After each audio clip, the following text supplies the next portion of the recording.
Merci, Monsieur le maire, mesdames et messieurs les membres du conseil municipal, les agents municipaux de la commune de Savenay qui participent à l'organisation de cette cérémonie et de ce moment convivial. Merci pour votre accueil. Merci, Monsieur le conseiller régional, chers collègues, de votre présence, mon général, et toutes les autorités civiles et militaires en leur grade et qualité. Permettez-moi de saluer en particulier nos sapeurs-pompiers qui sont ces temps-ci, comme souvent, mais particulièrement en cette période, mis à rude épreuve par les multiples départs de feu liés à la sécheresse, parfois aussi à l'être humain et à ses erreurs ou à parfois ses torts. Mais nous savons ce que nous leur devons pour notre sécurité cet été, comme nous savons ce que nous leur avons dû cet hiver, quand c'était au contraire les inondations qui menaçaient pas très loin d'ici.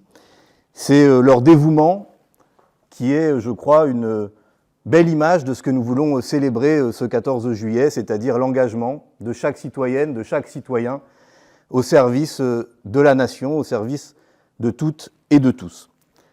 Je les salue en particulier parce que leur tâche est de plus en plus dure, notamment du fait d'une réalité qui est le changement climatique, des épisodes climatiques de plus en plus extrêmes, face auxquels nous sommes tous sommés d'abord d'essayer d'en limiter l'ampleur, en réduisant nos émissions de gaz à effet de serre, mais aussi tous sommés de nous adapter.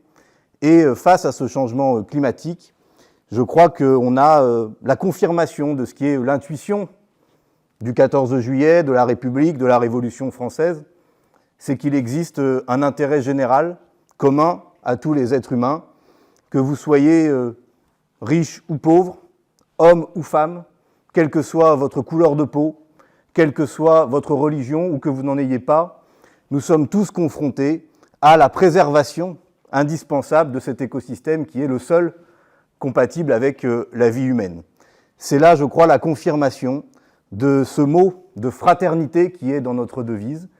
Fraternité, vous avez parlé de concorde et je me retrouve parfaitement dans ce que vous avez dit, monsieur le maire, c'est-à-dire que malgré toutes nos différences, nous sommes tous semblables dans notre humanité et nous devons donc chercher ensemble ce qui peut nous réunir en nous débarrassant du racisme, de l'antisémitisme, du sexisme qui divisent notre société et nous empêchent de faire face à ces défis comme celui-là. Merci à vous de donner en quelque sorte le sens de cet engagement du 14 juillet et de notre République. Face à des défis comme cela, il y en a d'autres, on le sait, il y a les questions de paix dans le monde, et à cette heure, tout le monde pense à l'Ukraine, à Gaza, et à combien d'autres conflits où nous souhaitons voir les armes se taire. Il y a des défis budgétaires, le Premier ministre doit en parler demain, et même si, monsieur le maire, vous n'avez pas voulu faire le rappel historique du 14 juillet, je ne résiste pas à en faire un très bref rappel, rassurez-vous, je serai bref, à propos de cette question des impôts et du budget dont le Premier ministre va nous parler demain.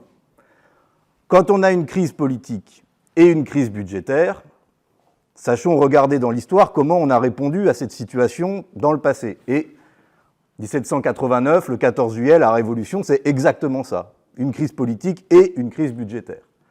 Le roi n'arrive plus à payer la dette qu'il a contractée, veut lever de nouveaux impôts, mais ceux qui sont censés les payer ne sont pas d'accord.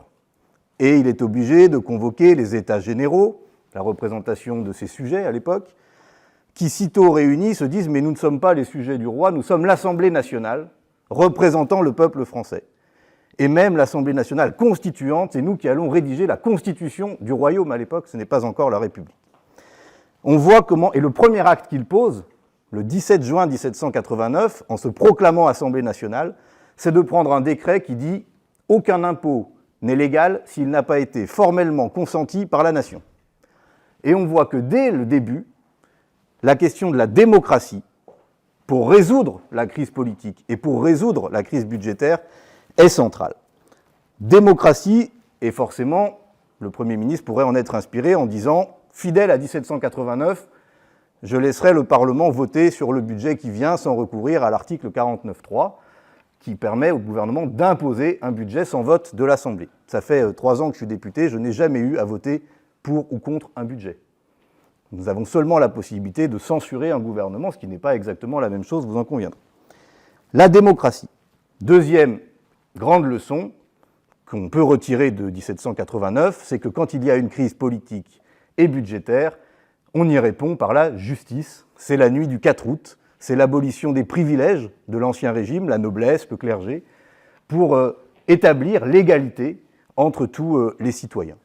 Le 14 juillet, la liberté avec la prise de la Bastille.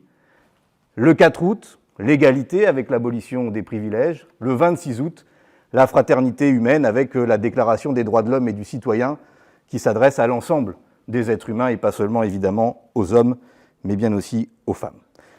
Voilà quelques leçons qu'on peut tirer de l'histoire, que chacun les médite, en tire les leçons qu'il veut pour sa propre action, et sachons nous réunir dans la concorde, comme vous l'avez dit, pour célébrer ces grands principes de liberté, d'égalité et de fraternité. Vive le 14 juillet et vive la République.